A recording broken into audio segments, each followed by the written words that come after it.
Welcome, everybody, to today's episode of the Empowered Performance Podcast. Today, we have a special guest, Steve Whyte. Of the coaches that I'm following on social media right now, he's probably on the best run of posts that I agree with and find inspiration with. So he's definitely a coach that I'm excited to speak to.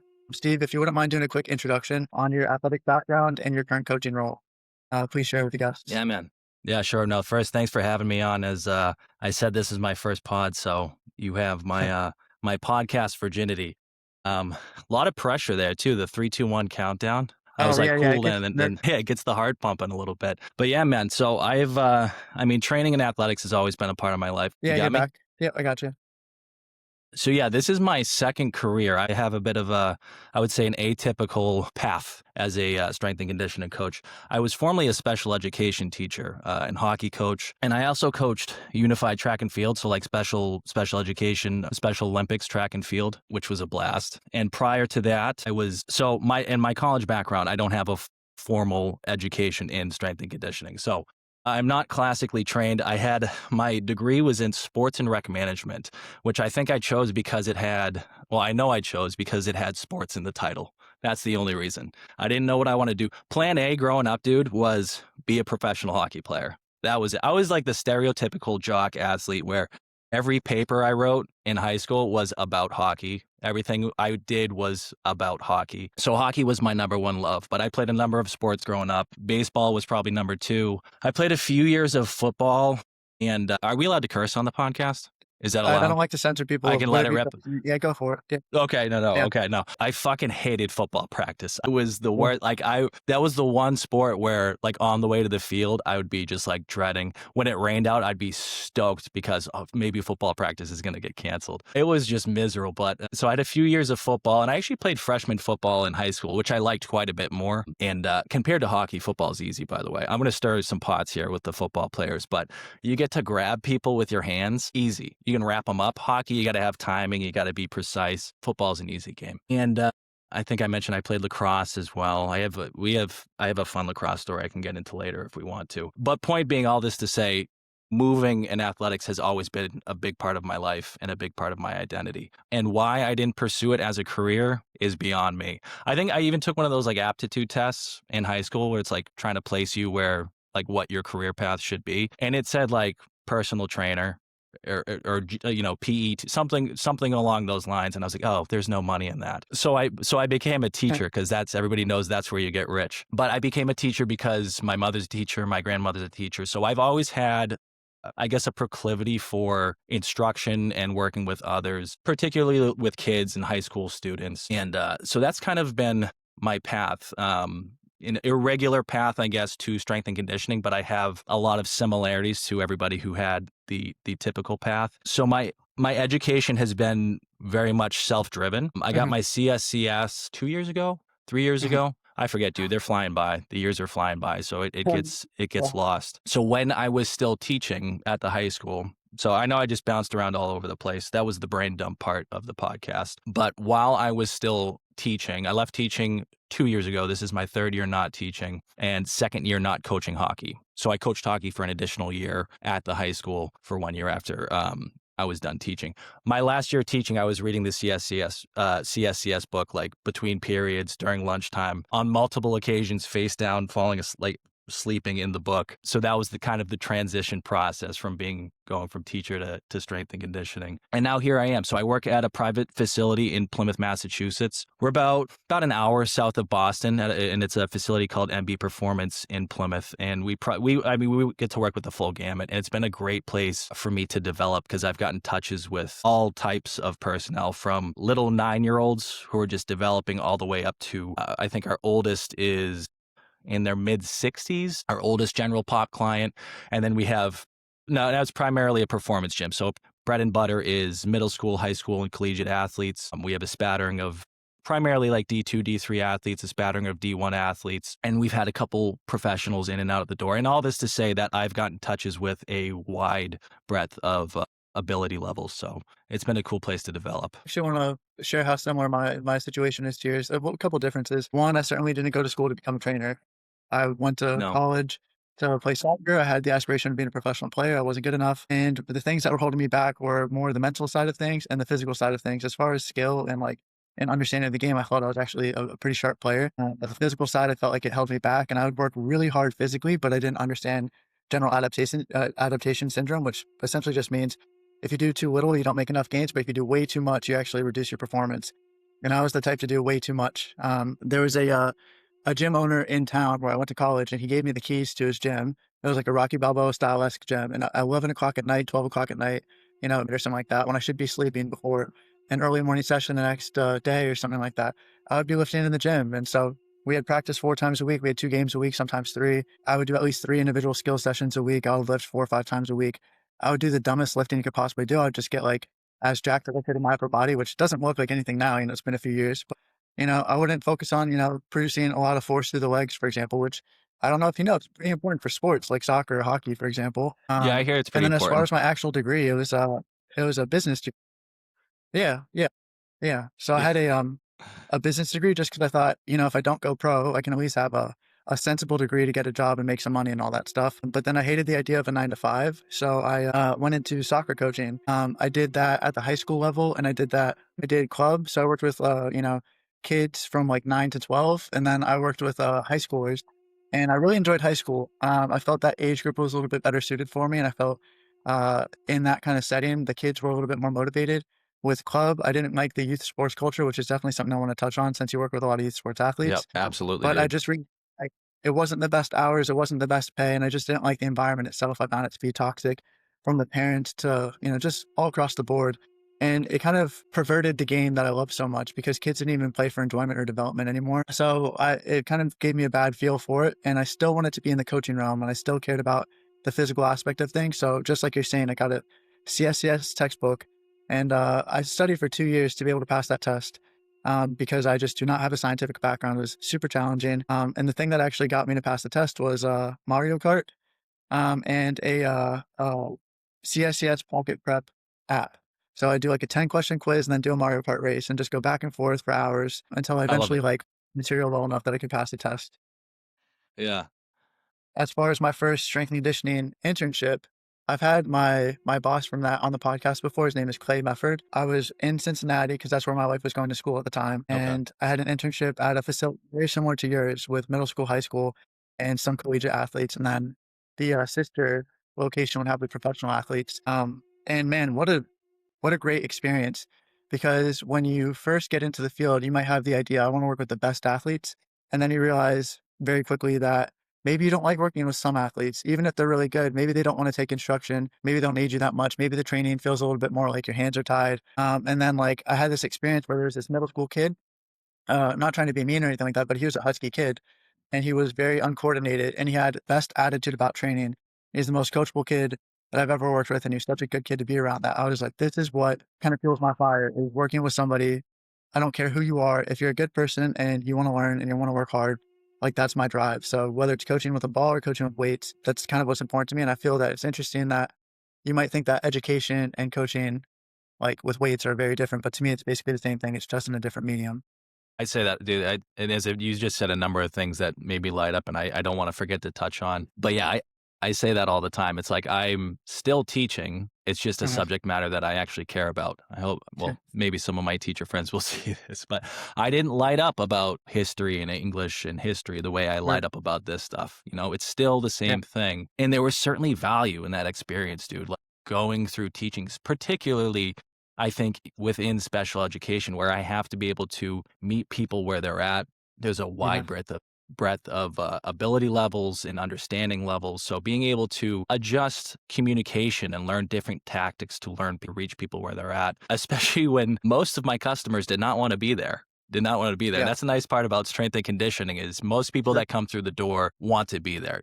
Not everybody, but for some people it's just another activity or it's just another thing. But for the most part, you don't really have to sell them on it. Maybe you have to sell them on yourself a little bit and build that trust and build that connection. But they're there for a reason for the most part. I just jotting down notes. I got the, like every coach, the ADHD mind. So everything you said, I'm like, oh, I want to Right. touch on that. I want to touch on that. But you spoke, so referring to your own athletic background, the mental side is what held you back, you feel. And then also trying to do too much, like, oh, if I'm struggling now, then I must just need to turn things up in the gym.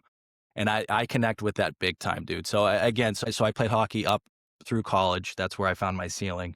A little Division II school up in New Hampshire. Until then, I was always one of the better players on the team. And that's typically how it goes, right? In high school, if you make it to the college level, then you're with all the other guys who were the better players on their team. So I had never dealt with really adversity or like as far as like playing time goes or struggling within the game. And to that point, too, most of my training was just strength training. I loved it. I loved it. I ate it up. And that at that stage, high school through preps, I did 1 year of prep school, a PG year, little school out in the middle of nowhere, New York. Actually, are you in upstate New York? No, I'm in Virginia. Oh, you're in Virginia. I thought it was, I'm sorry. I think I was talking to someone else recently that said they were in New Oh, York. no. But in any case, just weightlifting and playing my sport was enough to make me good. You know, I had enough skill to get by, and then just being stronger than everybody else and playing the sport often was enough to get me to that level. And then when I got to to college, and everybody else was good and everybody else was generally strong, and I wasn't seeing as much success as I had in the past, the only tool I had to fix it with was weightlifting. Like, okay, I must just need to do this thing more. That must be the answer. I just got to work harder at this, which, like, to all athletes, like, the work hard mentality like has to be there. But if you're using the same tool and you're getting the same outputs, like, it might be time to maybe consider a different tool or maybe a different avenue. And I just didn't have the wherewithal at that time to understand that. And and surprising for people that don't know, most Division II and Division III colleges don't have stellar strength and conditioning. It's either, you know,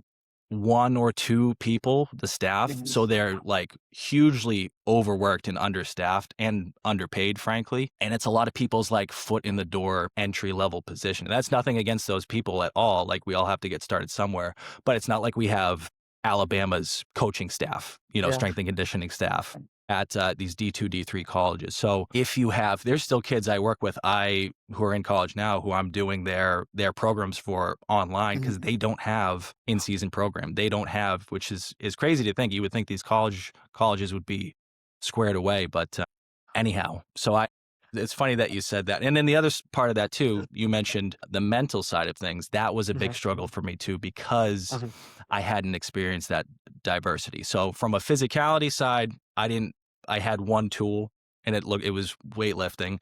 And then from a mental side, I didn't have the tools to deal with that adversity. So it was definitely a big struggle for me.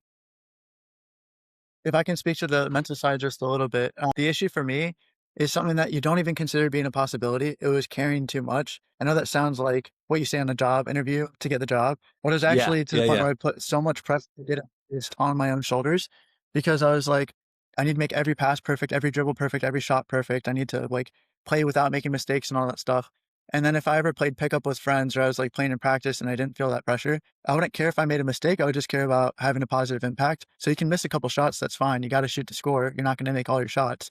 But then I would just take more shots, take more risks, play a little bit more risky and all that stuff. And so there's a book called The Inner Game of Tennis. And I wish I read it in college. I read it after I graduated when I was a soccer coach. And it talks about like the skill development side of sports, and particularly tennis, but it can apply to a bunch of different things. And the main kind of concept that they have is that you have an inner dialogue. It's not an inner monologue. You talk to yourself. Well, who is you and who is yourself? You are generally pretty mean to yourself. You might be like, oh, you fucking missed the shot. You're an idiot, you know? And it's like, all right, well, you is not helpful. And it takes too long for you to make decisions or to react. And you overthink things when you play. So let you sit in the back seat and let yourself take over. Let that be in the driver's seat. And yourself knows how to play really well because it's all automatic. It's all based off feeling as opposed to thought. hmm And so that was something that took a long time for me to realize. But if I just told myself, you know, do what you do best and don't think and just feel and play off instinct and all that stuff, that's when I played my very best. That's when all the skill work that I did would come through. And I felt like I was just a completely different player. And it's a little late for me to use that for my own, you know, soccer career and all that stuff. But I thought, at least I can teach this to some kids when I did high school coaching. You know, most of my business is Gen Pop. I have a home gym, and I work with athletes, but maybe 20% of my training is out of the home gym and 80% is mobile training, training clients out of their hmm homes. And then maybe 80% of my training is with Gen Pop, mostly people 40s, 50s, 60s. But when I have the chance to work with a youth athlete, if they're willing to receive the knowledge, I'm happy to share like, hey, this is a mistake that I made. I hope you can avoid it. And it can just get you that little bit further in your career than what I had with mine. Yeah, man, it's huge, and that's invaluable information, and information that I wish I had at the time. Because to your point, like, I had the tools to be able the physical tools to be able to be successful on like Mhm, within the games. I mhm, didn't have the tools to be able to channel it and let it happen. My mind was getting in the way of letting things happen. And similar to you, like I was and to be fair, we'll be fair to both of us here. The collegiate environment is not necessarily conducive to letting that flow state and that mind, sure, that mental state happening.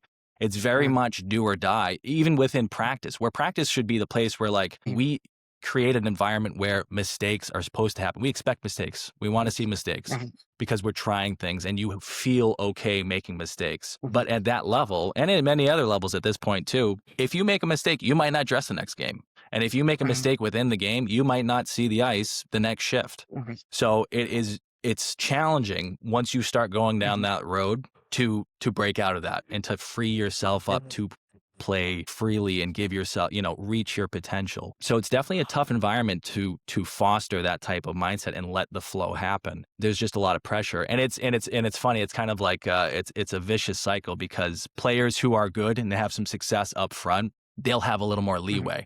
And I know this from a coaching side too. It's just kind of the nature of the beast. It's kind of the nature of the meritocracy of it, where mhm, you've seen how a player can do, you've seen what they can do. And okay, mhm, if they make a mistake, that was just a bad shift or a bad instance. We're going to give them more leash. Where if you're closer to a bubble player, maybe you mhm, don't have that early success up front, you got no leash. It's like you have to prove like guilty until proven innocent. So it's definitely a tough environment for that to happen, man. But yeah, I Can I add to I that? always look back. Yeah, absolutely. Go ahead. So it's interesting that you say that because I never really considered that. But you said meritocracy. Growing up, I believed in fairness so much, and I believed in meritocracy so much, and all these different things.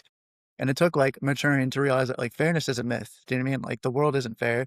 And you Hmm. hear it all the time, but then like when I was on the bench and there was a player ahead of me and they'd make mistakes and all that stuff, I'd be like, oh, I could do better. You have this mentality. It's a common thing for bench players to think, oh man, if I had a chance, I'd have done better. Sure. And I just thought And the if parents and the parents of bench players too, yeah, well, absolutely. looking at But the I was mistakes thinking of to myself, everybody else. yeah, I thought to myself, if I'm 1% better than the guy who's ahead of me, the coaches will realize and they'll give me the time I deserve.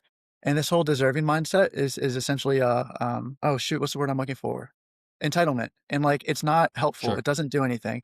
And so eventually after my career, I was able to reflect and look back. If I told myself that I had to earn it as opposed to deserve it, there's a huge gap between earning and deserving. You might have to be three Hmm. times as good as the guy ahead of you to earn a chance. But there's no coach on the planet. If you scored 3 goals every single time you played, even off the bench or something like that, there's no coach that has such a strong political agenda against you with this coaching situation that he'll sit you on the bench forever. And so I know it sounds kind of foolish, but if I thought to myself, if I score every single time I get on the field, they're going to see something. They're going to play me. I might have to be better than the other guy by a significant margin. But the issue is I thought I just have to do 1% better and they'll notice. And they never did. And that's not a helpful Hmm. way to think about it. This whole deserving thing, entitlement thing, it was something that I struggled with. And I definitely want to teach the next generation, which I see a lot of struggling with when I worked in youth sports with their parents, how they would treat them. But it doesn't help anybody. No, man. It just, I mean, in any arena of life, like that type of comparison and kind of assuming a victim mentality, whether it's the coach is Sure. out to get me or I should have this, I should have that. Well, you don't. And maybe for right or for wrong, but it doesn't progress you forward. You're focusing Yeah. on that thing, which is out of Mhm, your control. And this is as cliche as it comes. But mhm, focusing on the thing that's out of your control is not going to move you in any mhm, direction except right where you mhm, are. And it is true, dude, whether it's fair or not. And I've experienced it, as being a coach, it's absolutely true that there might be times where the person right in front of you makes a little mistake and you're like, oh, I don't make that mistake. But the coach, like you said, the coach doesn't have an agenda other than what I think they should have yeah, is what is best for the team. What's best for the mhm, team? Yes, the team is comprised of a bunch of individuals and you mhm, have a responsibility to each individual, but decisions that affect the team have mhm, to be made in the best interest of the team. Does the coach mhm, always make the right decision? No, but if that's what they're trying to do, that's the best they can do. Because we're all human. You're mhm, going to make, wrong decisions sometimes. But to your point, if you're kind of a bubble player, you have to, I mean, for right or for wrong, you should have a shot at some point. But for right or for wrong, you have to prove consistently that you're definitely better than mhm. that guy in front of you over time. And that's Yeah, just the way it is, it's a great way of unfortunately. looking at it. Yeah. So, Um, um, I wanted to go back to you talking about hockey being more challenging than football. That's a hot take. It's definitely going to Yeah, ruffle some feathers. I'm I curious like it. because I think hockey is definitely underrated. A, from a physical aspect, there's so much speed and power involved. It's such a high intensity sport. Also, the collisions are at such high speeds. I think I saw in a like a hockey documentary or something like that, somebody said that the worst concussion they ever had was because they got hit in the stomach. But people don't realize that concussion isn't just getting hit in the head. Your brain can rattle around in your Rattle. skull, and that causes the bruising. And that's what happened. So he got hit in the stomach so hard because he was going full speed one way, the other guy's going full speed the other way. Hit him in the stomach. His brain rattled around. He said he had like a terrible concussion. There's also the hockey fighting thing, which people don't pay attention to, but that's a huge part of the culture. You got to be tough. And then the skill component, skating is hard enough on its own. Never mind putting a Mhm. racket or a stick in your hand and, moving around a little puck and all that stuff. So can you speak to why you think hockey, for example, is harder than football? Yeah, I mean, so first, I'll play devil's advocate a little bit. The skating component, remove Mhm, it from the difficulty factor because for mhm, hockey players, skating is like walking across the ground. It's not, mhm, if you don't know how to skate, yes, skating is very difficult. But if you're a mhm, hockey player, you grew up on skates. So it's that does not factor into the, in my opinion, the difficulty factor. Because that's mhm, everybody's go-to is like, oh, you have to glide around on like a quarter-inch piece of steel and blah, blah, blah. Like, yes, to someone who's never done that before, that would mhm. be difficult. If you had to play basketball on a unicycle, that would be very difficult. But if you knew Yeah. how to ride a unicycle, then it wouldn't be so hard. Remove devil's advocate for the other side of the argument. Remove skating from the equation. Mhm, Why I think hockey is more difficult than football from a physicality standpoint, you can't wrap people up in hockey. You have to, so timing has to be more precise. If you really want to lay a big hit, which I was mhm, very good at, by the way, because I can stick hand. I can't. I don't have the hands, so I'm just a big, strong brute. Defenseman took up a lot of space, hit mhm, people. All brawn, no brains, maybe. So you have to. And I guess going back on my previous point, to hit well, like timing has to be there. It's happening at higher speeds. I think mhm, I don't know the stats off the top of my head, but the fastest person on skates on mhm, average is mhm, faster than the average football player. And I only know this because I had this debate at one point and I actually looked up the numbers. I think it's like mid high 20s for hockey, like maybe 26 miles an hour, and lower 20s for football, like mhm, 22s, what you might see in a game speed, like very tippy top of it. So you're dealing with mhm, higher speeds. And to really hit somebody well, like you have to push kind of flying in the face of my first point, but coordinate yourself to push through a tiny blade and send that mhm, energy and coordinate that sequence and that mhm, timing right through your shoulder, right into the chest of the other person. So, from a physicality standpoint, I think it is more challenging. Whereas football, if you're just near the guy and you can get some arms around him and wrap him up, what's hard about that? You just grab him. Where I will say, and I will play at devil's advocate again, is that the guys in football now are so freakishly strong. And like the running backs are like, not tall guys, but they're like 240 pounds of like muscle. And like, that's okay. That's hard to tackle. I'll give you that. And also, and this is probably also because of the yeah. skating thing, you- there's guys that Yeah. have very successful football careers that don't start playing football until they're like in high school. Like they go their entire like, Mhm, youth, young career, or they become football players in college just because they're freak athletes. So I think I'm really trying to ruffle feathers now. If you have a great base of athleticism, you could probably go play football. And you hear stories about guys like LeBron James could have. I mean, maybe that's not a great example because he's a freak mhm. of all freaks. So there's more of a, I think, technical skill component to being a hockey player. And certainly there's skill positions within football where you have to be a bit of a technician and be a bit more skilled. But I think they're just a bunch of brutes running around on a grass field. So I wanted to go off what you're talking about because it's just fun to compare sports. It doesn't mean that one's better than the other, one's harder than the other. It's just a fun thing to do. And we definitely do it with some bias. But um, for example, shoot, where was I going with this? Okay, so I had my jujitsu coaches on the podcast a few episodes ago, and I was talking about how I do Muay Thai, I do jujitsu, and then I do MMA, each thing once a week. And I'm not high level in any of them. It's just a fun discipline, but to start getting involved in. And I like all three in their own ways. Muay Thai, I find, is more challenging from a endurance aspect, more cardio in that sense, because it's just like repeat power. And we know that, like, the phosphagen system is, in theory, supposed to last, like, 10 seconds at your, like, highest intensities and all that stuff, and then you move to Hmm. glycolytic and oxidative systems and whatever. I'm not trying to get too sciencey, but, man, it feels like you're in phosphagen for 3 minutes at a time, all the time. It's just so exhausting. And like I played soccer and I felt like I had great cardio, and then I started hitting a heavy bag and pads and other people and sparring, and it just absolutely like knocks the air out of you. But then like jujitsu, for example, there's still gi and no gi, and there's differences to it. But I find that for me, it's much more muscular endurance than it is cardiovascular endurance. You can still gas out, but that tends to happen from just feeling like you're doing an isometric mid thigh pull for 3, 5 minutes at a time. And so just a different Mhm. thing. But I was talking to them about it too. To me, jujitsu is a much more complex sport in terms of the techniques and positions, and it's like chess. There's so many strategies. With Muay Thai, for example, you punch, you clinch, you have knees, elbows, and you have kicking. There's not much to it. It's a pretty simple thing. You just have to connect. There's a very high skill ceiling to it, right? It's a very technical sport, but it's not a complex sport. To me, jujitsu is very complex. And they said something interesting when they were comparing the two, and they have experience in multiple martial arts. But they said, like, you can see drunk people at a bar throwing, random strikes, and someone can get lucky and knock someone else out if they just catch someone in the right spot, even with no training. But there's never somebody that like ends up in a jujitsu competition with zero training that catches somebody in like a triangle. It's just such a Sure. complex, like maybe even unnatural thing. So it's fun to compare sports in that context. And then in the group chat I was telling you about that I have with some other strength coaches, we were trying to talk about what sports, if you just played like one sport, what would give you the greatest base of athleticism to go on and be successful in other sports? And we're talking about, maybe football, hockey, rugby, soccer, whatever. And so it's just fun to have these comparisons. Not that there's a right answer. I appreciate all the different sports. I like doing all the different things. And I think that's something that you do quite well too. And I actually want to start talking about your coaching philosophy and style. You certainly do have a traditional coach's style in the sense that you believe in speed and plyos and heavy lifting. But then you add the side that I think is lacking from a lot of coaches, which is the skill side. You have done more things with tennis balls than I've ever considered to do with tennis balls.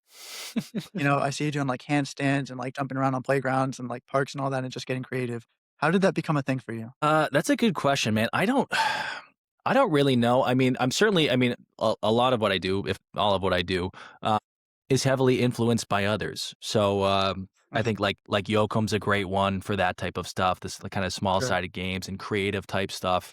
And there's a few other guys that aren't on the top of my brain right now. So Mhm. certainly from within this field, everybody's taken from everybody else. And Mhm. if I take something directly from someone, I'll try to give them recognition. Sure. But with the amount that we take in, and I'm Sure. totally guilty of spending too much time on social media. Something might just be like in my head, and I don't even remember where it came from. And maybe it was something I just scrolled by. So that's certainly a source. I think the other thing too is it's just fun for me, dude. Like I spend a lot of time in the gym, coaching, but Mhm. also just extra time in there. Like when I go to train myself, I'll take the first, it depends, depends on the type of day it is, the first 10 to maybe it bleeds into 20 minutes of just kind of messing around. And obviously, if I have to get down to business and it's a certain type of day and I have time constraints, then I'll get to it. But some days and I think we all experience this too. Some days I don't feel like I walk in the door and I'm like, all right, I'm ready to go like max effort. So sometimes I need to find something that's more maybe technically challenging or Mhm. mentally stimulating than it Mhm. is physically intense. So I think that Mhm. that's where a lot of tennis ball work goes from. Because I mean, who doesn't love to like play with a ball? Like when I was a little kid, me and my brother used to just rip tennis balls off the top of my parents' house and let it come down. And like, so playing with the tennis ball, bouncing it, getting creative with how you do it. And then before you know it, you're locked in, like your nervous system switched Mhm. on. A lot Mhm. of these kids are coming from school. I'm coming, if I'm training myself, I'm coming from work or from being on the Mhm. computer. So I think injecting a little bit of stimulation from that perspective where Mhm. you don't have to like go to red line right away. And then now I've got to the point where I can organize it and slowly ramp it up. So by the time we're at the end of whatever the activity is, the tennis ball, Mhm. the game, the movement challenge, all of a sudden you look down and your heart rate's at, a buck 35 and you're feeling warm and you're ready to go. So it just Mhm. segues nicely into the session. I think it's more fun than just a traditional dynamic warm up. Mhm. Um, Not that we don't take time, sometimes we just need to sit down and do some, soft tissue work and stretch a Mhm. little bit. But if we're feeling good, dude, I'd much rather like mess around and play a game and warm up that way and get engaged that way. And Mhm. it almost always leads to a more engaged session and a better Mhm. session overall. So I forget what the original question is, but I hope I answered it. Yeah, I was just asking how you got into that style of training. I just wanted to compliment it because we talked a little bit before starting this podcast. One of the things I want to talk about was long-term athletic development, which is a fancy term that gets thrown around a Mhm. lot. And there's so many like studies about multi-sport athletes will have such a wide base that they can hit those high peaks. And you were talking about football players that come from other sports just because they're so athletic. And so I Mhm. find that I think the study said elementary school and middle school, like up until you hit middle school, you should play about 3 or 4 sports. And then once you're middle school, about 2 to 3, and then high school 1 to 2. And then when you go college or pro, you can then single down and specialize in one sport, which is shaped like a pyramid. But then the other Mhm. benefits there too are you can take movement solutions that you had from one sport and apply it to another sport. You can have different types of physical advantages from one sport to another sport. I had a teammate in college who did cycling a lot, and he never got tired. His legs were strong, and he was just able to do those hard runs from the first minute to the 90th minute. My wife was an All American in college in soccer, and she was the best player I've ever seen at hitting the ball, at timing the ball in the air because she played basketball. So she just always met the ball at the highest point that she could with her jump. Her final game in college, I don't know if you know, like, what statistics look like for headers, but a defender might and she wasn't even a defender, she just played defender in that one game. A defender might have 10 headers to go up against in a game. They might win 6 or 7. She won 16 for 16 in her final game, which is, like, just unreal, do you know what I mean? Yeah. But that came from a Yeah. basketball background. I think one of the things that I like about your style is that and I mentioned I don't like youth sports culture today. There's so much money involved in playing sports, and now it's year round. There's almost no off season, and coaches don't like you playing other sports. And there's too much pressure on these kids, and they have burnout physically and mentally. They have overuse injuries at such a young age. 12-year-olds with baseball with terrible shoulders or something like that, for example, because they're just they go to school, then they go to their pitching coach for hours, and then they lift, and then they have weekend tournaments every single weekend and all that stuff. I think what you do is give people multi-sport without giving them multi-sport, because you just give them a space to express different movement solutions and skills. And you give them the play that they're missing too in the environments that should be playful. When I coached, uh, 9-year-old kids, I saw other coaches for other teams screaming at these kids at the top of their lungs, "You're not doing your job." Like the kid doesn't know what a job is. He's 9. This is his first year kicking a ball. Let him have fun with his friends. Like you're gonna make him hate all sports forever. So I think I don't know where this shift happened, but I think youth sports are it's not all bad, but man, it just ruined what I think it should be about. Kids don't play anymore. So if they can go to your gym and play around a little bit, or they can express different movements skills, physical adaptations are great. It's great to be jacked. It's great to be fit. Strength and conditioning works for that. But if you have, like you're talking about in hockey, if you're jacked and you don't know timing and you can't skate and you can't apply the right hit the right way at the right time, what's the point?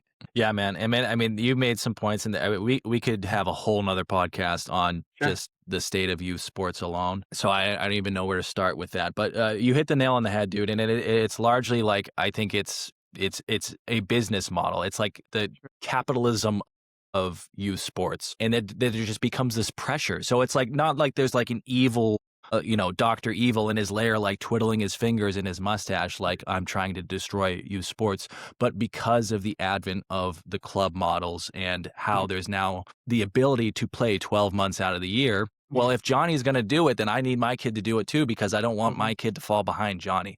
Mhm. But to your point, they're 9-year olds.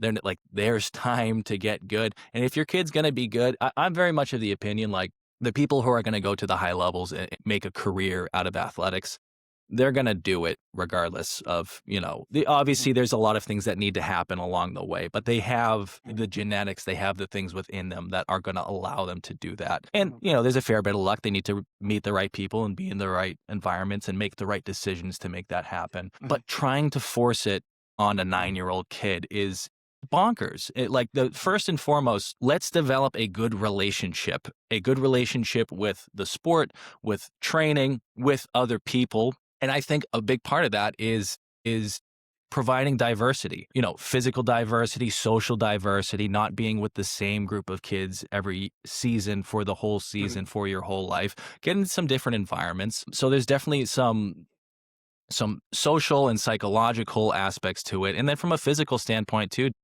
to your point, like there's overuse injuries with middle school kids and high school kids. Insane. What Insane. what are we doing? Like Mhm. they can take a few months off and their chances of going pro aren't going to be hurt. Sure.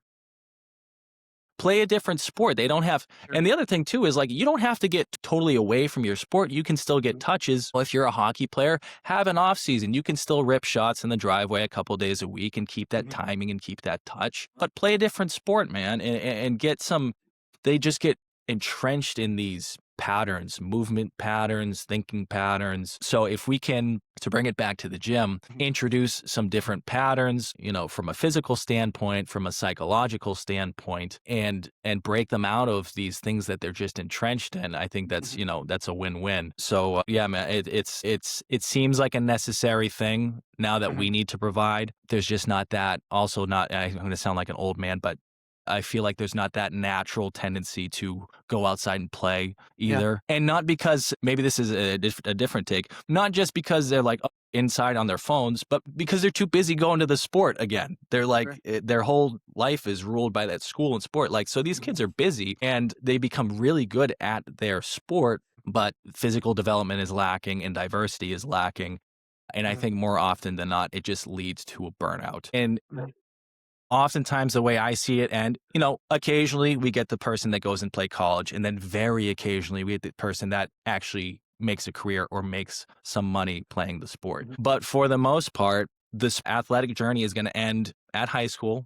And now there's a bunch of club sports in college, so that's great. So maybe we get to go play in college too, or Mhm. we get to play NCAA. But athletics ends at a certain point, and if they're a one trick pony, now what do I do?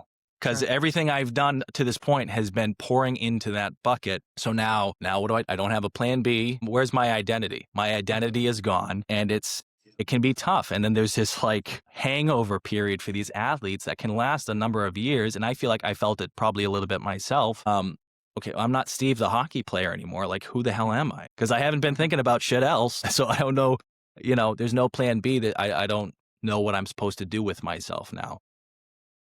Can I speak So to I know that a little bit? I know, yeah, I know I just went on a tangent. But No, yeah, no, go that's ahead. great. I appreciate that point because that's not discussed enough is the, identity, uh, being so tied into the activity that you do, and so my wife is a therapist, and we talked about that too, how she works with various populations. She probably, prefers working with, military personnel with PTSD, for example, and, like, trauma responses, but then she Mhm, also works with high school athletes and teenagers with depression, anxiety, all these different things, and one of the things for right. athletes in particular is tying your self-worth to your performances or your identity to your activity, and not realizing that there's a whole person outside of hockey or, for me, soccer, for example, and so I played 3 years in college, I graduated in 3 years, and then I coached for a bit and tried playing, rec just to still keep it up for a bit, and then I maybe had a few years, the early COVID years where I wasn't playing any sports. I was just lifting and I was training in the basement just because I didn't know what else to do. Like I had a brick, like a concrete wall and a soccer ball, and I'd still do my drills that I did my whole life without even like playing in a league. There was no purpose to other than like I had nothing else to do. And it just felt such a natural, almost like therapeutic thing for me. And so the gym to me is not, I'm not so passionate about like just lifting. For me, it was always to help with sports performance. It was a means to an end. It wasn't just like I love the feeling of knurling or the cold steel in the morning. Like some people are into that. It's cool. I like it. I'm not obsessed with it. Sports, I would be more obsessed I with. might be one of those guys. Yeah. So, I mean, I like it, but, like, it was always a means to an end. So that's why I started this, like, combat sports journey is because it allows me to have a reason to train, and I also Mhm. get to learn training from a different perspective because now I have, different ways that I'm using the energy systems, different injury risks, different movement strategies altogether. I know they say soccer players are on the ground all the time rolling around, but it doesn't translate to jujitsu very well. That's a pretty unique skill on its own. So there's definitely that identity aspect, and I find that training with a purpose allows me to train with intent. But if it's training just to train, it was never the most enjoyable thing to me. I also wanted to go back a little bit to 2 other topics, if that's okay, because I know I'm rambling a little bit. But we were No, talking no, about no, youth it's all sport. good. So the youth sports culture thing, the 2 moments that stood out to me that made me not wanna coach, like, youth sports ever again, one of them was I have to do like, my club required to do player evaluations, like a meeting with the player, a progress plan, like a report card for a player, which is crazy, at the beginning, middle, and end of each season, and we have 3 seasons. And one of these, like, progress meetings I have, this one kid was brand new to the sport, but he was a great kid. He had a track background and a baseball background, and he actually had, like, a diverse, like, movement skills, so I actually thought, "Man, if I can just teach this kid this skill, he has a high ceiling compared to other kids, that's all they've ever done." And his dad was such a tough guy, like, I like toughness, but there was no other side to it. It was almost like almost abusive. We were doing the meeting and he was saying that I was being too soft on his kid during this like, report card sort of like meeting. And he said, he's like, you know how much money I spend every season for you to play? I spend this money. We have money, but these families don't have as much money as we have. When you're playing and you're playing terribly, you're stealing money from the pockets of these families. Do you understand that? And I was like, it was such a despicable thing to say to a 9-year-old. You didn't tell. I don't know if you buried the lead there. I don't know if you said he was 9 off the rip. That's yeah, that's bonkers. What are we doing? It's just crazy. And then the other one was, in the winter. Do you know what futsal is? No, I don't. It's soccer on a basketball court. It's 5 and you have the little goals.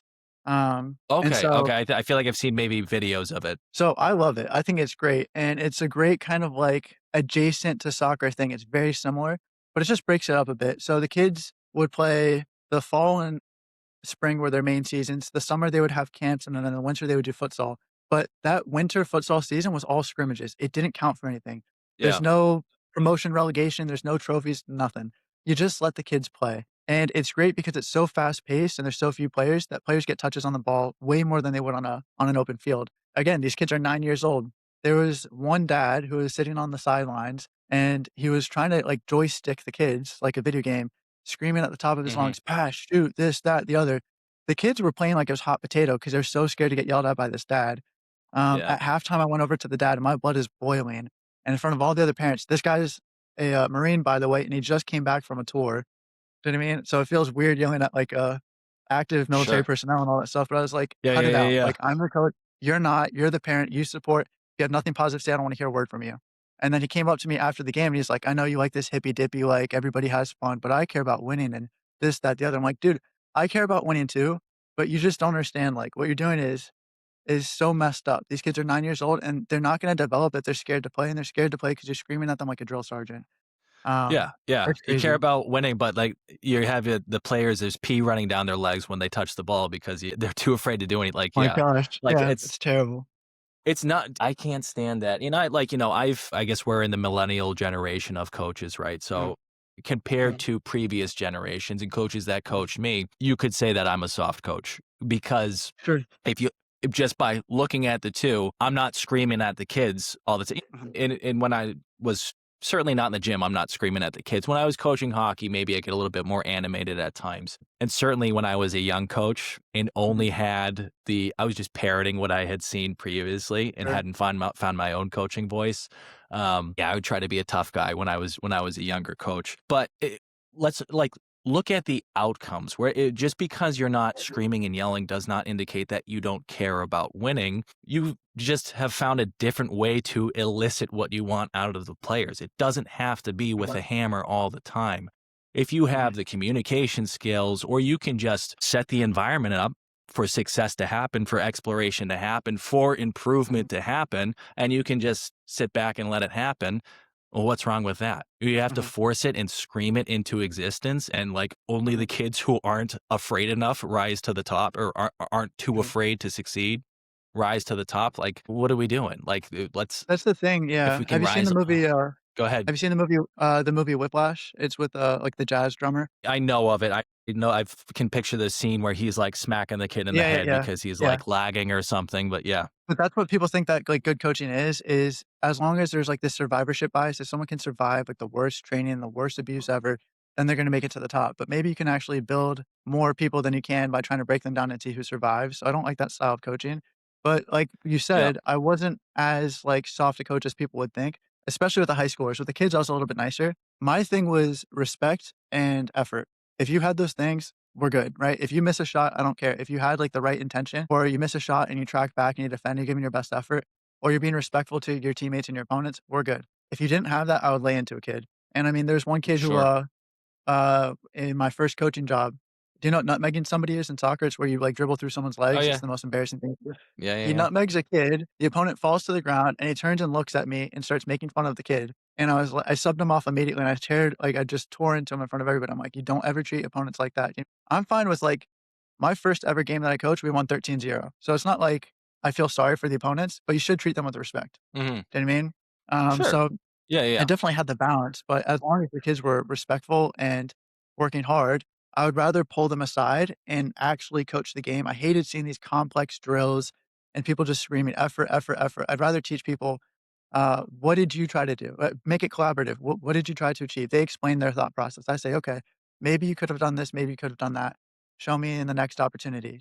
And then my favorite thing in Sure. coaching is when someone came up with a solution that I hadn't seen. It's not my game. It's their game. I'll give them the accountability. I give them the Yeah, space to man. do it. So I think there definitely is a balance between soft coaching where there's no accountability, which I absolutely believe in accountability, but it's not beat the kids down as much as you can and see who survives. I don't like that style either. Yeah, no, I'm with you. It's not like it can't be like a hippie drum circle where we're all Sure. like everything's cool, man, all the time, Yeah. anything goes. Like, no, there's a way you carry yourself, there's Mhm. expectations, there's a moral code of the team and things that we Mhm. expect that, as a coach you put in place, you exemplify, you make very clear, and those should be things that hopefully equal the things you want, the outcomes you want. Mhm. But why can't like as far as how to get effort or get Mhm. improvement out of the kids, that can look a lot of different ways. If I can set up a game or like, a small sided game, and I was Mhm. doing this when I was a hockey coach before I even was into like, dove Mhm. into constraint based learning or constraint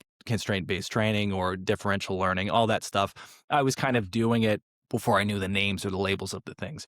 But Mhm. you can get a kid to go pretty hard if Mhm. they're having fun in a competitive drill. Like if there's a like that's when you're going to see Mhm. kids go hard. So I could scream at a kid and make them Mhm. afraid and, again, pee running down their leg as they skate fast across the ice. Sure, I could get you to go fast doing that. I could also get you to go fast by like putting you in a race or putting you in a timed drill where you're up against the Mhm. clock. But in the latter of those two scenarios, you don't feel the fear and you don't have. So now we're back to the mindset part of things. You're not constrained by fear and afraid to make a Yeah. mistake.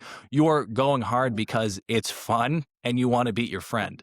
And there's something you're bought in, you're enthusiastic, you care about what you're doing. So if we think about ourselves in any arena of life, if I genuinely care about the thing I do it and I'm bought in, I'm invested in the thing, I'm going to do it with some enthusiasm. I'm probably going to do it often and I'm going to do it with some effort. So if I had, the carrot or the stick, I'd much rather have the carrot if I can provide carrots for the kids and have it be something they want to do and that's why they're putting effort into it and doing it with enthusiasm, then Mhm. that's just my style. That's what I'm going to opt to do.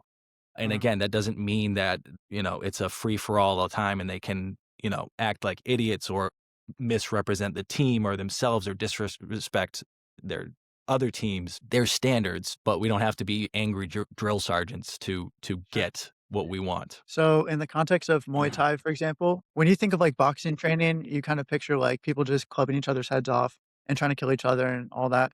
When you hear about Muay Thai, what they say they try to achieve, at least in Thailand, is you go hard on the pads and hard on the bag, but then in sparring, it's supposed to be playful. You should be able to like talk to your friends or joke or laugh around. That does not happen when you're trying to take someone's head off all the time. When you're prepping for a fight, they will do those hard sparring rounds. But in general, if you want to like develop the skill, the distance, the angle, the timing, the movement, the defensive aspects, the feints, all these different elements.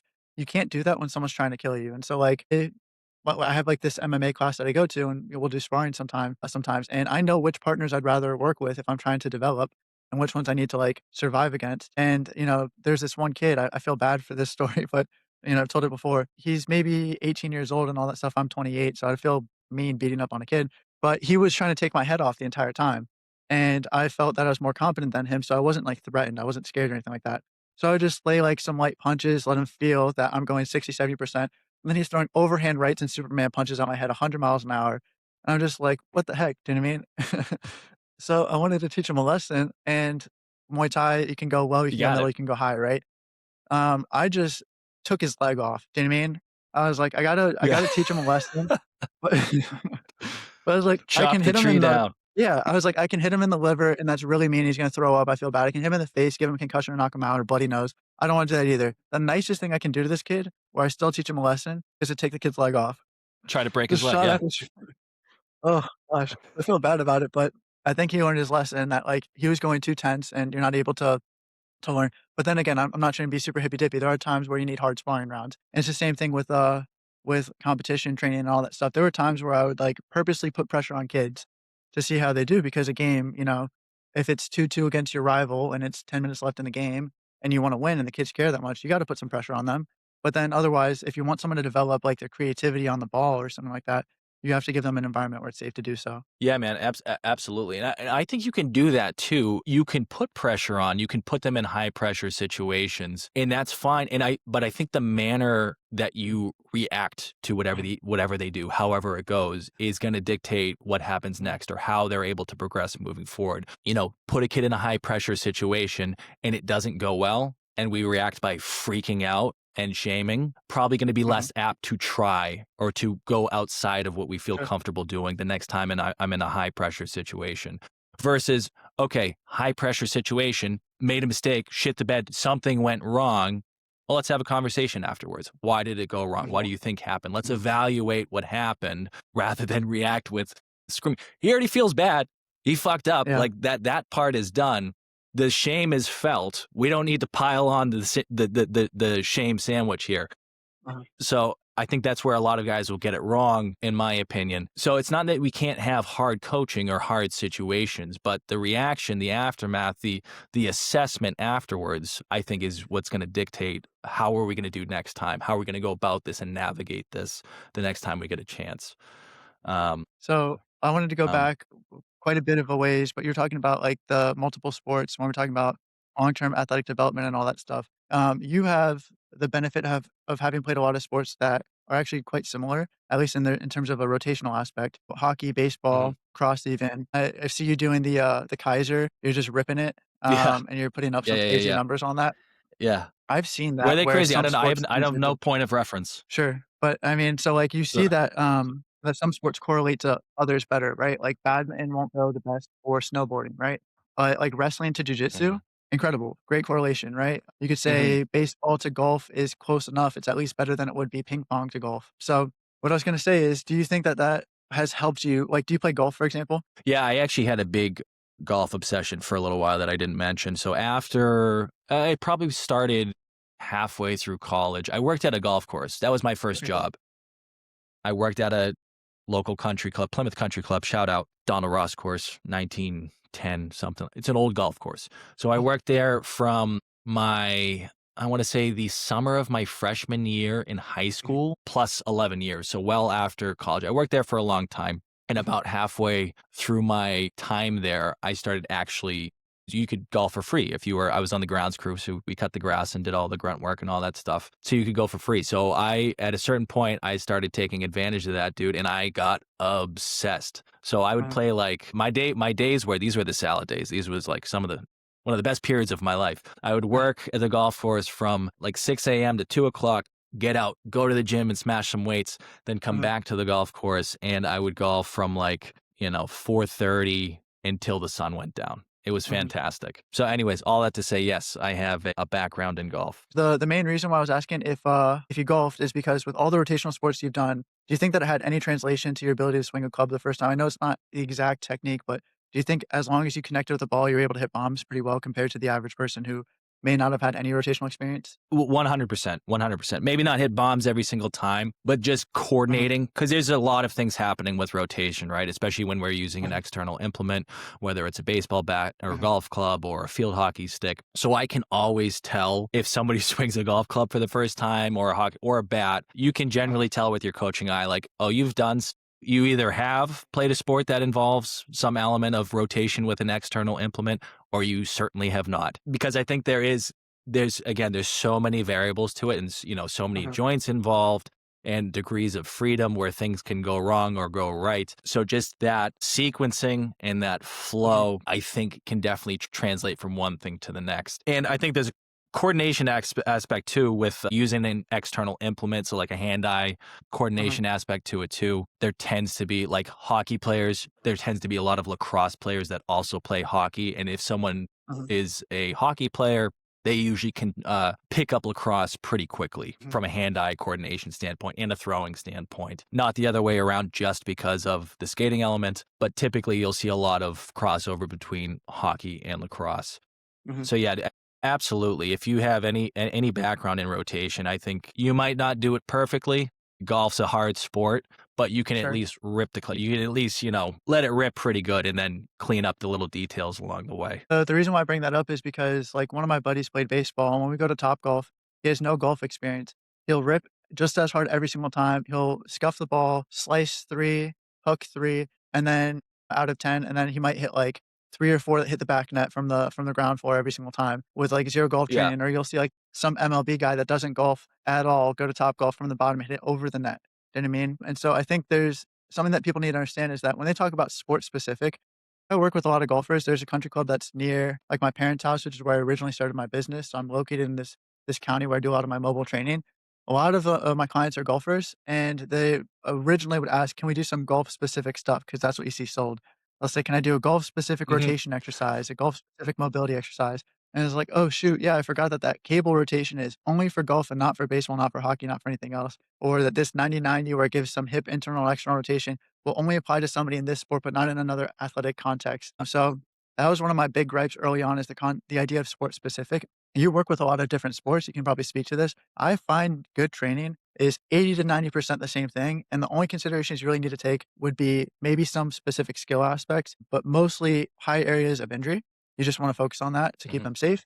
And maybe the conditioning demands that might be different because hockey conditioning can be different than soccer conditioning. Outside of Mhm. that, there's not a basketball squat versus a football squat versus a baseball squat. They're all squats. And people should be squatting, hinging, pushing, pulling, doing some core exercises, some power, all these different things. But that's one of the things I tried to tell people early on. And it doesn't sell as well. They said if I said hashtag golf specific, they'd pay me double for the session, you know? Yeah, man, I'm very much in line with everything that you just said. I think, Mhm, with the exception of, as you said, maybe some training specific energy systems for whatever their sport is in preparation for that, and maybe some high traffic areas mhm, where we maybe want to just make sure that they're a little bit mhm, more robust. Like for a hockey player, I might think a little bit more about the groin, maybe a little bit more about the hip flexor, just because there's high instances of injuries with mhm, that. With that being said, I want mhm, everybody's body to be as robust as possible in all spots. So it's going to look, you said 80. I would even say maybe even 80 to 90% very, very similar mhm, across the board. And I'm very much in the school of let the sport train the sport. Like and especially to sure, our earlier discussion, they're getting so many touches with their sport. It's like, brother, mhm, you already swung a golf club 1,000 times this week. Why am mhm, I going to have you come in the gym and do some more rotation? Like that bucket's pretty full. And the forces that sure, you're experiencing when you're doing that at such a high velocity, at such a high frequency, why do we need to pour more gasoline onto that fire? Like maybe we can shore up mhm, some other areas, maybe break out of that mhm, pattern a little bit, make sure you're just a little bit more well-rounded and mhm. robust. And what was the last point you made there I wanted to speak to too? Mm, Oh, I forget. Oh, it was a good one too. if But you I'm right remember, in let me line with know. you on that stuff. Yeah, so Yeah, that's yeah, yeah, another I thing that will. took me a Might come while back to to me. learn early on was, that if someone's preparing for a sport, you have to prepare them specifically for the demands of the sport, but if they're in season and they're getting a lot of the activity, you don't have to double down on that and overfill the bucket like you're talking about.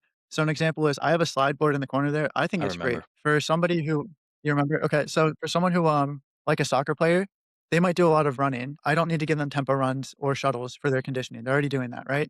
But a slide board might be a good opportunity to lengthen the groin or to work on, like, some lateral change of direction, for example. A hockey player doesn't necessarily need to be on a slide board because they're already in that position all the time. They might even benefit from doing tempo runs, for example, where they can actually get a taller posture and lengthen the hip flexor a little bit more. So it's weird how when is it appropriate to give people what they need and when is it appropriate to give them the opposite? They have too much of it, you give them what they're not getting. And I think that was a really difficult shift for me to understand in the beginning because I thought a soccer player has to do it something that looks like soccer all the time and a hockey player needs something that looks like hockey all the time, for example. But it's actually almost the inverse, especially in season. Mhm, mhm. And I think that was a hard thing for me to learn, and probably most coaches initially too, is Mhm, the whole sport specific thing and making things look like the sport in the gym, and then, what you end up mhm, with is just a bastardized version or a worse version of what they're just mhm, getting from the sport. So, I used to do when I was early in the gym, a, uh a hockey group, which fine, but I don't think that's wrong to have a group of just one type of athlete and say, I work with mhm, this type of player. mhm, Maybe you have a background in that sport, maybe you understand the nuances of the sport. Maybe you just like working with that. And that's good for business. I know if I'm a hockey player, this is where the hockey players go. That's fine. But billing the training as like, oh, this is, mhm, hockey specific training, that's where now I have an issue with that. So I used to have a hockey that would come in and we would use the slide boards and we would do all these mhm, different things, slide boards with med balls, resisted mhm, slide boards, stuff that's not like bad stuff. Maybe I might do it for, I don't know, a warm up nowadays or just like because it's kind of fun and a fun skill. But these kids are skating on the ice. Like I'm not going to do better than the ice when Mhm. as it pertains to hockey movements and hockey patterns. But here I am in the gym and I didn't have a nefarious agenda. I thought this is what, okay, I'm training hockey players. We're doing hockey training. Mhm. So I could get into the specifics of some of the junk that we did. And, we got a good workout in and we moved and it was a good group of kids and we did good work. So I don't want to say it wasn't valuable, Mhm. but I certainly would do it much, much different nowadays. And that's the Mhm. point that you made, kind of segueing into the point that I remembered. You kind of touched on marketing. And I think that's the bigger issue overall. So I think that's the crux of the issue when it comes to, and maybe some coaches actually believe Mhm. in the sports specific lane. I certainly did when I started off and didn't know any better. But I think moreover, these guys that have tenure in the industry, like I've got to believe it's motivated by marketing. Because Mhm. yes, it is much easier to sell hockey specific training. Look at these hockey specific drills that we do. And Mhm. why would parents know any better? You see the drills like, oh, Mhm. that looks like he's doing something a hockey player. He's moving like a hockey player in the gym. That must Mhm. be specialized. That's what my kid needs to do because he's a hockey player. When again, in reality, these bastardized movements just become a watered down version of what they're already doing. So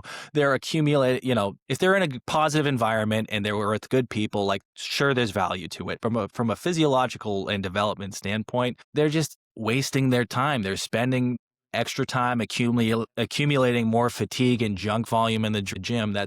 And these people are already hard pressed for time because they're going from Mhm. sport to sport to sport to sport and all these things. And it's really not moving the needle for them, but it's easy to sell. It's easy to sell from a visual standpoint on social media. You put out drills that look different or look like the Mhm. sport, people's, perk up.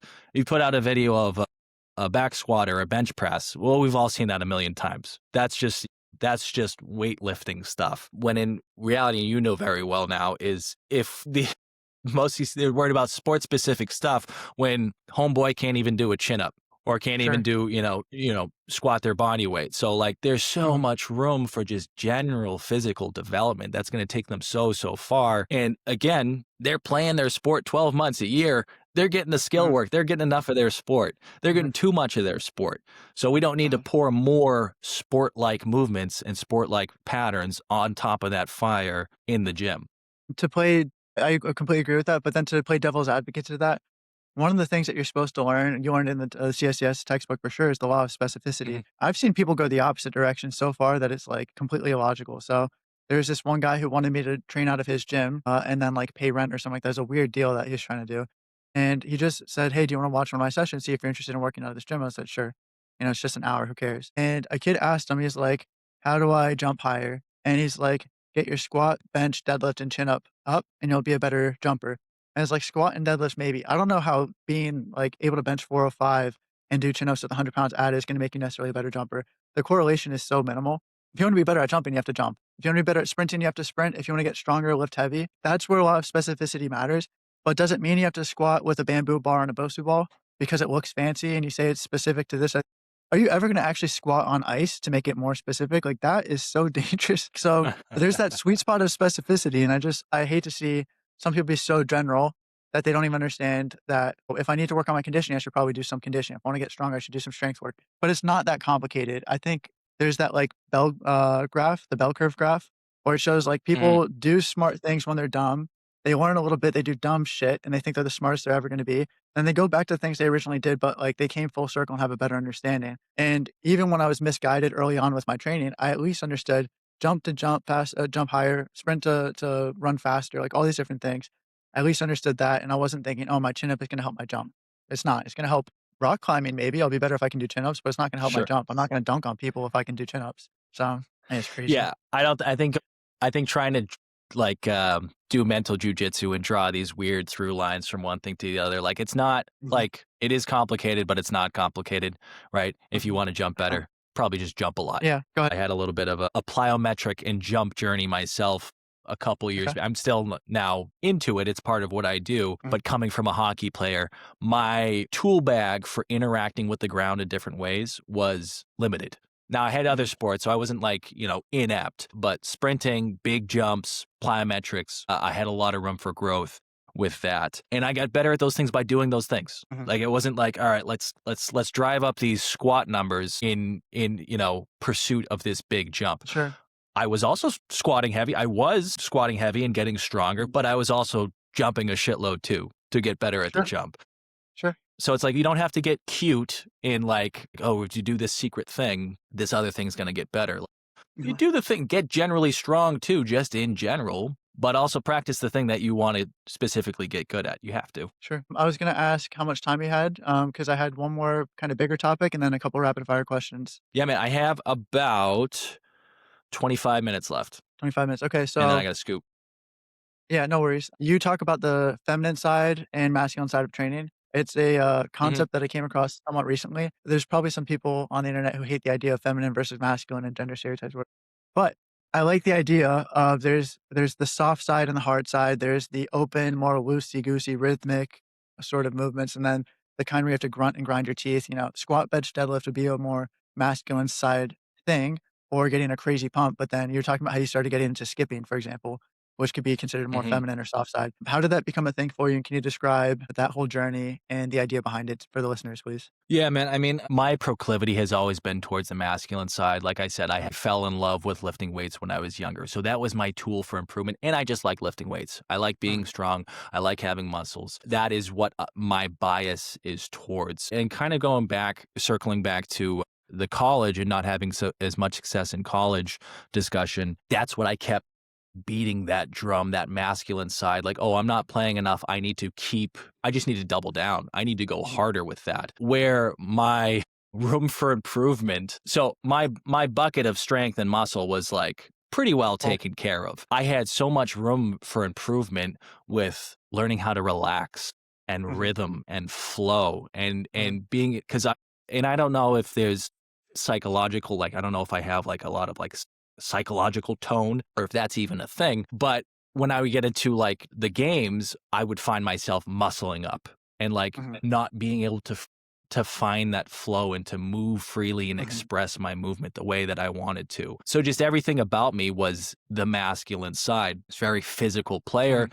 I would just brick up and muscle up when I got into tense situations, and that would ultimately would lead into a lot of mistakes being made too because I couldn't flow and I couldn't relax. And when there was high pressure, my brain would do the same thing that my body was, physiologically expressing. So this didn't dawn on me until I don't know when exactly. I don't know if there was a light bulb moment, but for a long time, and even after athletics ended, I kept lifting weights because it's what I like to do. I was good at it. So I just kept hammering that. And then I guess probably the impetus of it or the very beginning of it was when I started getting more into plyometrics a few years back. And obviously there's some timing and some feeling aspects to that. Uh-huh. They're important if you want to be good at it. So then you start thinking about those types of things and how the body can move and how not just having strong muscles can make movement or result in a movement that you want to happen. Mhm. And then just paying attention more. Like I said, there's influences in the space. So I'm sure I've listened to plenty of podcasts where it's been a talk or a topic of discussion. And you see these guys too who aren't very big and very strong, but they can hit a baseball a mile or they can hit a golf ball a mile. And it's like, Mhm. where does that come from? Like they Mhm. can't even, they can't bench 135, but they can drive a golf ball 300 yards. Like Mhm. how is that a thing? So obviously there's another element to it. Mhm. There's, this, I don't want to get too into the weeds, but that elastic timing rhythm element to it, that is something that was just always a deficit for me. So, and I don't know if I'm answering your question here. And Mhm. I'm trying to more recently, I started diving more into this. I know what it was. So I worked myself into the ground over the past 2 years physically. I ran a couple programs. I developed my own program that I released, Gorilla Blueprint. Grab it if you want to get jacked and explosive. And before prior to that, I ran one of Will Rattel's programs. I ran the Haas project, the original one. Mhm. So I ran that. And then I started running mine, and then I ran mine again. So this was Mhm. over the course of probably a year to a year and a half of like really like pushing for Mhm. progress. And the result of that was some injuries, some overuse injuries. I gave myself jumper's knee in both knees. Like I gave myself what I think is just like probably a tendinopathy, just a typical Mhm. anterior shoulder pain from just pressing too much. Mhm. What else? A hip flexor that is still, we're still working on a little bit. But all that to say, I ran Yeah. myself into the ground. So about midway through August of this summer, I was like, all right, I am going to take a step back from pushing performance and approach my training with more of a health lens in mind, like a little bit of a Mhm. rehab, not a physical therapist, but I follow a bunch of them online, so I'm qualified. No. So I just shifted my mindset as it pertained to my training, instead of trying Mhm. to push my jump height. And that's the thing too. I didn't want to lose all the things I had gained. And I Mhm. think that as we know, you can't peak year round, year after year. You Mhm. can't do it. Your body won't let you. But I didn't want to, I had learned how to dunk. I didn't want to lose that. I didn't want to lose Mhm. dunking. But my knees were like, you have to stop. You can't do this right now. Mhm.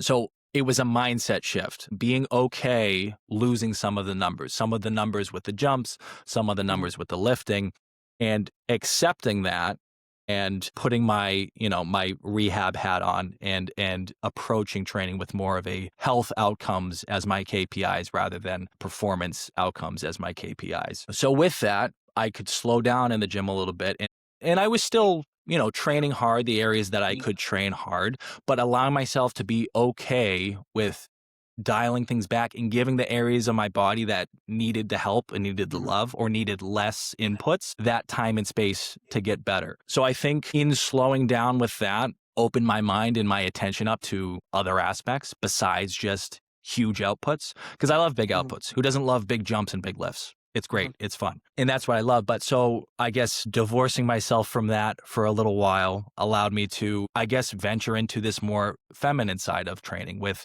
where we have Mhm. considerations of movement and rhythm and timing. And so I started doing things just like slamming a med ball. Super Mhm. simple, but like trying to like whip it into the ground instead of muscling it into the ground, Sure. not muscling up from one side to the other, but finding that flow and getting that Mhm. snap, that crack at the end of the whip, which is who did I steal that from?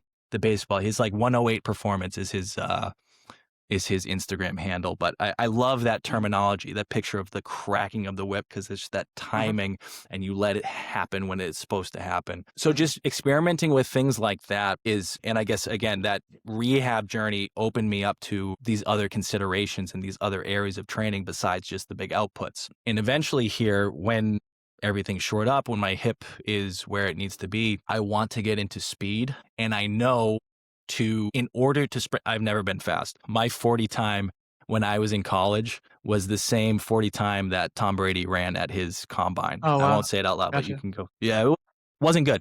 Wasn't good. So I'm confident my goal eventually is to beat my college. It's not a lofty goal. It's not a very high Mhm. bar. So I want to get into speed training. And I know Uh-huh. a big part of that for me to have success with that is going to be learning to relax while doing something intense, and then Mhm. have that marriage of Mhm. relaxation and intensity and the right balance to let things happen and find Mhm. out what I'm truly capable of. Because I Mhm. got to get away from the tension, from breaking up and muscling up and trying to grit Sure. my way through things. So I know that was a long-winded answer, but that's the stuff that is interesting me right now. So, yeah, the masculine side doesn't surprise me. I can tell by your mustache. That doesn't happen by mistake. But then I was Appreciate gonna that. say it's interesting because, you mentioned sprinting, and I thought that right off the bat, sprinting is maybe one of the most athletic things that you can do, and it is the marriage of some people call it relaxed violence, but people also talk about Mm, contract, relax, the I ability like to that. contract quickly and relax quickly. You were someone that biased the contraction aspect and not the relaxation aspect, and so Mhm, maybe the one thing that was your limiting factor is your ability to maybe it's mobility, maybe it's rhythm, maybe it's coordination, maybe it's, whatever it may be, the relaxation aspect, the sequencing like you're talking about, whipping a ball instead of muscling it. And then on the flip side, you might have somebody who's a ballet dancer. They have all those elements, the soft side, feminine side, and all that stuff. But then they want to go play a sport like rugby. They might get folded. Do you know what I mean? At the first contact, and they might need to have some grit and mhm, some grind and some muscle in that sense. So I do think it's important to kind of like, and that's what I think is more important is athlete specific programming as opposed to sport specific programming. You might say, okay, you play this sport, you need to do this. But if you already have your bucket full on the grind side, then you might, because like I would imagine there's some more graceful, elegant hockey players that maybe can't dish out a hit or take Sure. a hit best. That person might benefit more from the style of training that you succeed at. And then for Hmm. you, for example, it may have been the opposite. So I do think it's important to do that kind of needs analysis and then to program around that. And then to speak about like martial arts, for example, in Muay Thai, they just talk about the whip all the time. That if you're loose, you're fast, and if you're fast, you're powerful and strong and all that stuff. But you don't get there through trying to like muscle. You can't push a punch. You have to let it flow. You have to let it whip. Same thing with the kick. And then the other thing too is like jujitsu to me is interesting because it is actually diverse. You do have your big meaty guys that can just pressure and smash and force you into certain positions with their strength and being super tense. But then you also have your other guys that they invert and they wrap their legs around and they're like a boa constrictor. So it's interesting that like some sports will demand one thing more, some will demand it less, and then some you actually have options. I'm not a big person. I don't have the choice to pressure and smash and do that with jujitsu. I have to learn to relax and flow and do all these different things, which is why, I have 2 clients. They're both 6'4", 220. They're both meatheads. They both like doing powerlifting, bodybuilding style stuff. But then, like you're saying, I hear, oh, my shoulder hurts, my knee hurts, something. And I said, can you indulge me for a phase or we focus a little bit more on your health? We focus on your heart and lung health. We do some more conditioning. We focus on your mobility. We do some more movement challenges, some more flow based stuff, a little bit of jumping and all that stuff. And even though that is so different from what they typically say they want to do, they actually felt so great. They're like, I like this program. I like what it's doing for me. And it allows me to go play sports with my kids or go to the track with them or something like that when I wouldn't be able to do it otherwise without pulling something. So I really appreciate that analogy. I think it's something that a lot of coaches can learn. If you have the time for it, I just want to ask a couple rapid fire questions. Yeah, man, let's do it. Is there anything that you've changed your mind on recently or in your career that you want to share? I mean, we already touched on it, but the sports specificity thing. When I was new into the game, I was, because coming from a weightlifting background, like you're Mhm, doing. Now, I didn't do as much jumping and as sprinting mhm, as I should have, but you're doing all the meat and the meat and potatoes, like the mhm, the basic stuff, the tools that we still use. So you come into the profession and the strength and conditioning field. It's like, okay, now I'm going to learn the secret stuff, the secret sauce, the sports yeah, yeah, yeah. specific, There's no you secret. know, Yeah, high level stuff. yeah. So, that's not a recent realization, but that's been a big one for me as a coach. Something else I've changed my mind. I guess more recently too, like, putting more stock into the feminine side of training. And to your point too, appreciating the fact that some athletes might need more emphasis on that part of training, where others Mhm. might maybe need to inject a little bit more grit and a little bit more muscle into, literally and what's the other word? Figuratively. Whatever. Thank you. That's the one. Figuratively into their focus and Mhm, into their training. And also to your point, ensuring that those things have maybe just, I like to have those things concurrently throughout each mhm, session where we get a little bit of the feminine, we get some mhm, movement, we get some flow, then we get some intensity, then we get some strong stuff. So they're all going to get tastes of it, but maybe a specific kid I need to have a little conversation with, or maybe make sure that their intent is really here on this thing that they mhm, probably need a little bit more emphasis on. But yeah, appreciating the value in those other parts of training that maybe previously I was like, it's kind of woo woo or soft or, what have you, whatever outlook I had. mhm. Um, Another question is there any kind of misconception that you're seeing a lot in the training space that you want to dispel? Myths or misconceptions. I feel like I want to just keep going and hammering that the sports specificity drum because that's the one I Sure. see quite a bit. Myths or misconceptions. I feel like I used up my myths or mis. If I come up with a good one, we'll come back to that one. But yeah, I guess I'll use the same answer again. I know that's lame. Sure. Is there a positive change you're noticing in the space? Yeah, man, I think there's a lot. Mind you, I haven't been in the space forever, but just by listening Mhm, to guys who have, I mean, it's always been a part of my life. I was a T Nation rat way mhm. back in 2013, 2014. So I guess I have had touches with the space, just not as a professional for that long. But I think Mhm, a big positive trend is the willingness of coaches to communicate, and I think mhm, for all the evils that social media has, that's been one really positive one for me is connecting with mhm, other coaches. mhm, Guys are willing to talk about what they're doing. And podcasts have been great too. Just mhm, hearing these conversations and kind of dispelling this idea of like secret sauce and like, that's the same thing the way I think. Or there is something different that I haven't considered, or here's a different mhm, angle or outlook on something. So I think the willingness of coaches to connect and to communicate and share what they're doing rather than gatekeeping and trying to have that like that aura of like this is the secret stuff that we do here is a great trend. If I can speak to that just super quick, I appreciate that you say that because that's not talked about that often. I find there was definitely a time where a coach might be like, "Oh, I don't want them to copy my methods and techniques and strategies and all that." And now you do have coaches that are sharing their ideas back and forth. And one of the things that was really helpful for me early in my career was before I even knew how to build my business, there was a coach in my area who worked with specifically women. And if ever a male client would reach out to her, she'd say, I don't work with men, but here's someone who can. So she gave me a lot of referrals. I asked her, I was like, why would you do that? I'm competition. She said, I believe in community, not competition. There's more than enough people that need training, and there's more than enough trainers for those people. Mm. You know, we can all have a slice of the pie, that whole kind of concept. And it was such a great early example of what the space could be because I could have come across a bunch of other coaches that just said, he's an idiot. Don't work with him. I'm the best. You got to work with me. And that may be how it's been for a long time, but I don't feel that. And the other thing too is in conversations like this, maybe you learned something, maybe I learned something, but it elevates the space as a whole. And then if you're on your toes, that's just going to make you better. If you just raise the floor for everybody, that just makes all of us better. So I do think it's nice that we're actually having these conversations. Another Yeah, question I wanted to ask 100%, you dude. is, so I have two more questions. One is what feels like a touchdown in your job? A touchdown in my job? That's a very good question. I mean, it's great, dude. It's great when, you know, you train a kid leading up to their season and then they have success in the season and then they're, you know, they're Mhm. appreciative of the training and the help. That stuff's all great. I love that stuff. What really gets my juices flowing, dude, is someone gaining a power back or building a positive relationship with the process. And it doesn't have to be an athlete. It can be a general population client. So I'll speak more to Gen Pop here, but um, people who get powers back, like they haven't jumped in years, and we get to a point where now they can jump. I've got a 64-year-old guy in the gym who, when he first showed up, you know, typical overweight, beat up, blue collar guy. So had a bunch of, you know, prior injuries and surgeries and all this stuff, and got to a point where he's jumping on 30-inch boxes, dude. Like Awesome. you know, gaining powers back and doing things that they didn't think they had access to anymore. Like, oh, this part of my life is done. And it's no, it's not. It doesn't have to be. Mm, So those are really cool ones for me. yeah. And yeah, I'll leave it at that. Gaining powers back are pretty Cool. cool.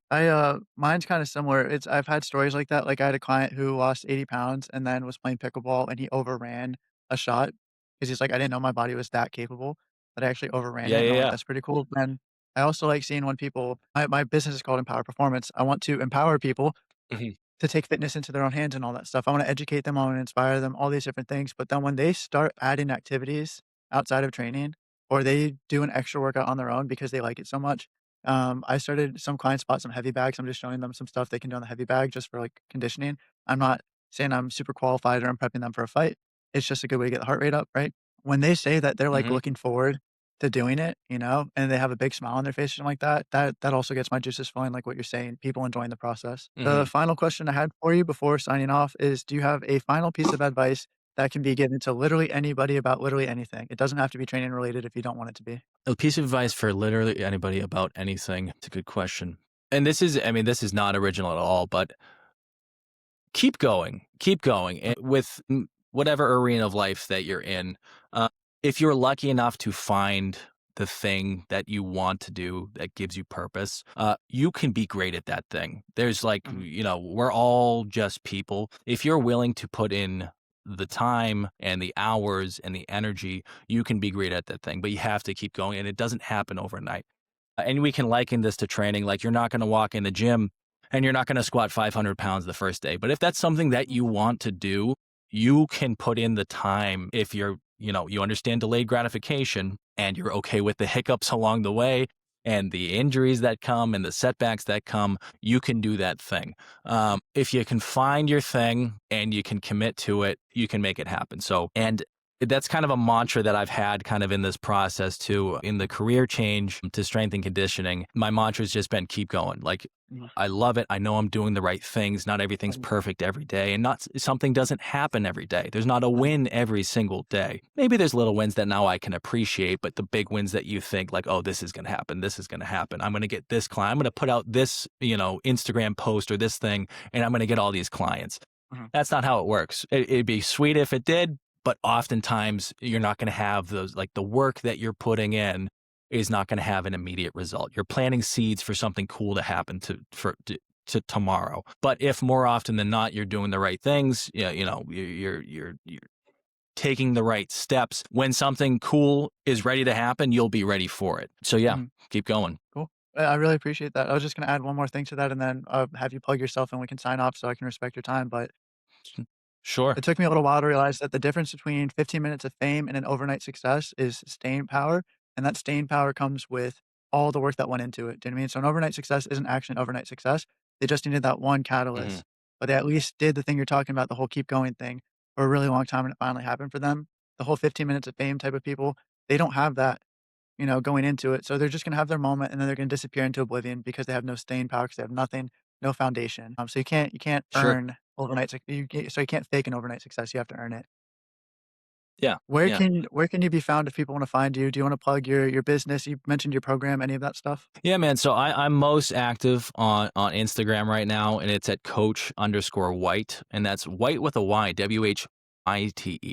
So I'm Steven with a PH and White with a Y. So every time I have to tell someone a name, I need to clarify both parts of it. Yeah. Yeah, coach at coach_Whyte on Instagram and on YouTube. My goal in this new year is to get into some longer form content. So hopefully some longer YouTube videos will be coming out. And on Instagram, I have all my stuff. I've got a off-season program biased towards tissue development, size, strength, while still being able to move and be powerful, all that good stuff. And I have an in-season and a preseason program that are in testing right now. I've got a few athletes that are running them right now. I'm going to run them myself. So those are in the pipeline. And all my coaching info is on Instagram. Link in bio. But I wanna thank you for your time. This was an absolute blast. Yeah, man, it was a genuine pleasure, and yeah, I appreciate you reaching out and having me on. Yeah, cool. Best of luck for the future. Same to you, brother.